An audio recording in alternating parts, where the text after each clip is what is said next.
और रणभूमि में अब बात करते हैं एआईएमआईएम के सांसद बैरिस्टर असदुद्दीन ओवैसी की। ओवैसी इन दिनों पाकिस्तान को करारा तमाचा एक के बाद एक जड़ रहे हैं।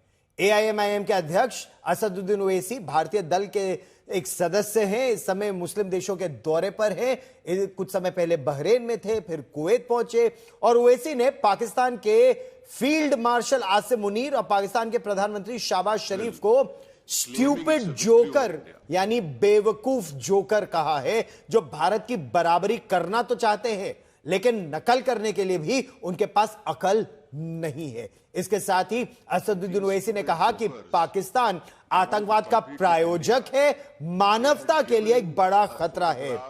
भारत के एक बड़े नेता का इस्लाम का मुखौटा ओढ़कर आतंक फैलाने वाले पाकिस्तान को यह कहकर बेनकाब करना कि वो केवल इस्लाम का इस्तेमाल आतंकवाद को बढ़ावा देने के लिए कर रहे हैं, बहुत बड़ी बात है। ओवैसी ने जिक्र किया कि बहावलपुर में आतंकी ठिकानों पर भारत के हमले में जो आतंकी मारे गए थे, उनके नमाजे जनाजा में यानी उनकी अंतिम नमाज पढ़ने में अब्दुल रऊफ, जो अमेरिका की ओर से घोषित आतंकवादी है, उसके साथ पाकिस्तान की पुलिस, पाकिस्तान की फौज के आला अधिकारी, पाकिस्तान के आर्मी चीफ का वहां पर एक फूलों का पुष्प चक्र वहां पर था। यह दिखाता है कि आतंकवाद और सेना में वहां कोई अंतर है ही नहीं। ओवैसी ने यह भी याद दिलाया कि पाकिस्तान ने अफगानिस्तान, ईरान और बलूचिस्तान में मुसलमानों पर ही बमबारी की है। ऐसे में उसका इस्लामिक देशों का एक मुखिया होने का या एक इस्लामिक बम लेकर आगे चलने का दावा बिल्कुल खोखला है।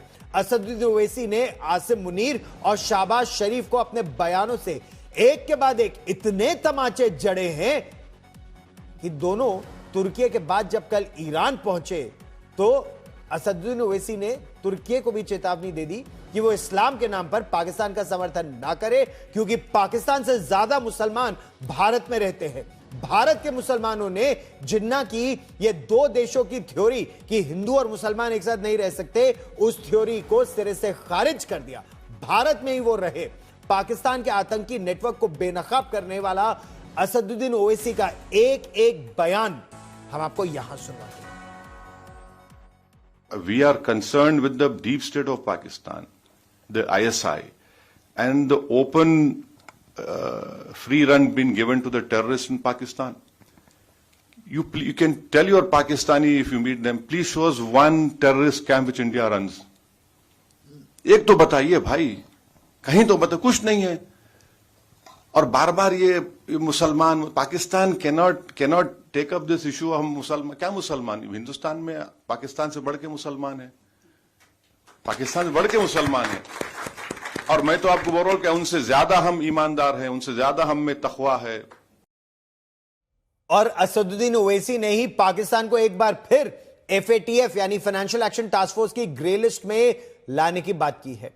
भारत ने फाइनेंशियल एक्शन टास्क फोर्स की अगली मीटिंग के लिए पाकिस्तान के खिलाफ बाकायदा एक डोजियर तैयार किया है, जिसमें आतंक की फंडिंग से लेकर IMF से मिल रही मदद के गलत इस्तेमाल को लेकर ठोस सबूत अंतरराष्ट्रीय पटल पर रखे जाएंगे। भारत ने आतंकवादियों की फंडिंग के लिए दस्तावेज जो पाकिस्तान के पास है, वो भी दस्तावेज भारत ने जुटाए हैं, कैसे पाकिस्तान फर्जीवाड़ा करता है।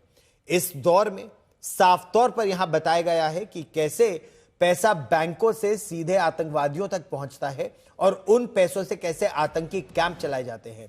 इस तरह भारत का साफ कहना है कि पाकिस्तान को ग्रे लिस्ट से हटाए जाते समय जो पाकिस्तान ने वादा किया था, वो वादा उसने पूरा नहीं किया। इसके साथ ही भारत ने पाकिस्तान के रक्षा खर्च पर भी प्रश्न उठाए हैं, सवाल उठाए हैं।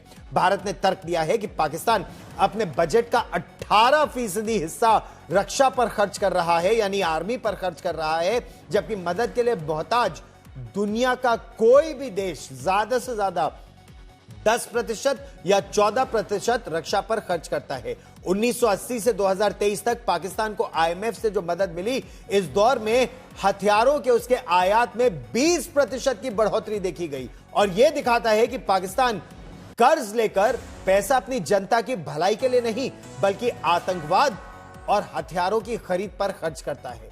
भारत ने यह भी बताया कि जब जब पाकिस्तान को आईएमएफ से पैसा मिला है, उसका एक बड़ा हिस्सा पाकिस्तान की सेना ने अपने लिए रख लिया और वो पैसा फौज खा गई। उसी पैसे से आतंकवादियों को पाला पोसा जा रहा है। Pakistan must be brought back in FATF grey list. Now, what is the importance of FATF grey list? That there will be huge scrutiny on that nation when you do money transactions. And it is a fact that Pakistan uses Middle East, hawala or money laundering, to sponsor terrorist groups against India. Now, I'll give you an example. In 2018, Pakistan was brought in grey list. One Sajid Mir. If you open FBI website and type Sajid Mir, there's a 5 million reward on his head. Now, Sajid Mir was the main person who engaged David Headley. He told him to change his name for Dawood Gilani to David Headley. Now, Pakistan said he's dead. In Germany, when the final meeting of FATF was held, Pakistan came into that meeting and said, Sajid Mir is alive. Now, how can a person who's dead becomes alive? That in itself clearly shows that what Pakistan does, and then the Pakistani court gave him a sentence of 15 years for terror financing. इस्लाम के नाम पर पाकिस्तान के ढोंग और आतंकवाद पर सख्त बयान देने वाले असदुद्दीन ओवैसी ने पाकिस्तान के आर्मी चीफ असीम मुनीर और पाकिस्तान के प्रधानमंत्री शहबाज शरीफ, इन सब समेत पाकिस्तान के नेताओं को बेवकूफ जोकर करार दिया है। दरअसल इस्लामाबाद में पाकिस्तान के आर्मी चीफ आसिम मुनीर ने शहबाज शरीफ को एक तस्वीर भेंट की। आप ये तस्वीर देखिए। भारत से पिट चुके आसिम मुनीर ने यह तस्वीर भारत पर जीत की निशानी के तौर पर इसे पेश किया। लेकिन ये दरअसल जो तस्वीर है ना, ये 2019 में चाइना में हुए एक युद्धाभ्यास की, यानी चाइना ने जो एक्सरसाइज की उसकी ये तस्वीर है। देखिए असदुद्दीन ओवैसी ने पाकिस्तान को लेकर कितने तीखे शब्दों का सही इस्तेमाल किया। And these stupid jokers, they want to compete with India. They had given a photograph of a 2019 Chinese army drill, claiming it's a victory over India. Now this is what Pakistan indulges in. They cannot even give a proper photograph. तो हम बचपने में हम school में सुनते थे कि अक्सर स्कूल में क्या होता था कि हम अच्छे पढ़ने वाले बच्चे के बाजू पे बैठता था। तो नकल करने के लिए अकल भी चाहिए, इन नालायकों को अकल भी नहीं है। So you just imagine that your own country's Prime Minister, President, Speaker of National Assembly is there, your so-called Mr. Field Marshal is there, and the Field Marshal gives a photograph of a Pakistani Chinese drill of PHL-03 in 2019. So this is what Pakistan indulges in, and that is why you must not, whatever Pakistan is saying, don't even take it with a pinch of salt.